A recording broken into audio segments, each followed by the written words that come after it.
Viral setelah pilot dan PHK ribuan karyawan, 6 fakta pabrik tekstil raksasa Sritex. Rekan Jempa jangan lupa like, share, and subscribe dan aktifkan lonceng notifikasi untuk mendapatkan update terkini dari channel ini. Publik dihebohkan dengan pilotnya perusahaan tekstil terbesar di Indonesia, PT Sri Rejeki Isman Tbk atau Sritex. Tak tanggung-tanggung berdampak pada pemutusan hubungan kerja atau PHK sebanyak lebih dari 8.000 karyawan yang dinyatakan terakhir bekerja pada 28 Februari 2025. Menariknya, atas turun tangannya Presiden Prabowo, para ex-karyawan tersebut dapat kembali bekerja dalam waktu 2 pekan ke depan. Hebohnya pemberitaan membuat nama Sritex kembali dikenal. Hebatnya, pabrik ini ternyata pernah jaya di tahun 1990-an dan memproduksi seragam militer NATO serta tentara Jerman. Bagaimana fakta-fakta terkait Sritex? Berikut rangkuman Jempa Media. Yang pertama, telah beroperasi 6 dekade. Simak sejarahnya. Haji Muhammad Lukminto atau Legishin, pendiri PT Sritex, diketahui memulai usahanya di awal sebagai pedagang kain di Pasar Klewer, Solo pada tahun 1966. Dahulu diberi nama UD Sri Rejeki. Sritex pun mengalami perkembangan di beberapa dekade sebagai berikut. Tahun 1966 hingga 1974, awalnya UD Sri Rejeki hanya menjual kain saja. Namun seiring pesatnya usaha kain polosan pun dikembangkan menjadi kain bermotif. Banyaknya penjualan membuat UD ini selain pemasok juga menjadi produsen bagi perusahaan industri. Berikutnya tahun 1974 hingga 1981. Di tahun 1974, UD tersebut didaftarkan di Dinas Perindustrian Jawa Tengah. Kemudian, 1978 menjadi PT Sri Rejeki Isman atau Sritex. Tahun tersebut mulai menggunakan mesin produksi sehingga kualitasnya semakin membaik. Karena semakin maju, maka karyawan pun semakin bertambah hingga tahun 1981. Selanjutnya, seiring bertambahnya permintaan pasar, maka dibangunlah perluasan pabrik di Kelurahan Jati Sukaharjo dengan luas 5,6 hektar serta memiliki 2.000 buah mesin. Kemudian pabrik ini kembali lagi mengalami perluasan dan penambahan karyawan. Pada tahun 1984 hingga 1991, di tahun tersebut Sritex semakin berkembang. Mesin bertambah dan melakukan perluasan departemen hingga memproduksi pakaian jadi. Kemudian di tahun 1992, Sritex menempati area seluas 50 hektar dan diresmikan Presiden Soeharto pada 2 Maret 1992. Presiden memberi nama industri tekstil terpadu karena dapat memproduksi dari bahan baku hingga menjadi busana. Kini pabrik di Sukoharjo saja mencapai luas 79 hektar dengan karyawan juga semakin bertambah hingga mencapai 80 ribuan. Fakta kedua, jangkauan ekspor luar negeri hingga dikontrak NATO dan tentara Jerman.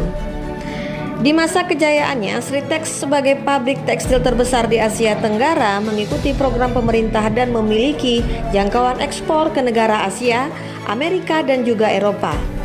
Tak tanggung-tanggung, pabrik ini juga menjadi pemasok seragam militer untuk 35 negara.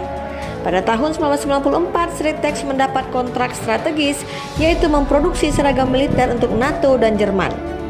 Beberapa negara yang dipasok yaitu Jerman, Inggris, Malaysia, Australia, Timor Leste, Uni Emirat Arab, Kuwait, Brunei Darussalam, Singapura, Amerika Serikat, Papua Nugini, Selandia Baru, Tunisia, Turki, dan anggota NATO. Fakta ketiga, kualitas produk setaraf internasional. Selain memproduksi seragam tentara, Sritex mengekspor benang dan kain hingga ke 100 negara.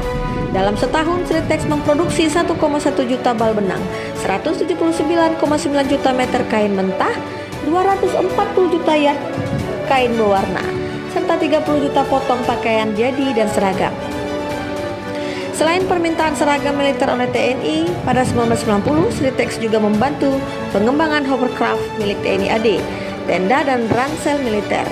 Salah satu produk yang kualitasnya bisa diandalkan adalah rompi anti peluru. Dalam hal ini, Sritex juga telah memperoleh sertifikasi internasional.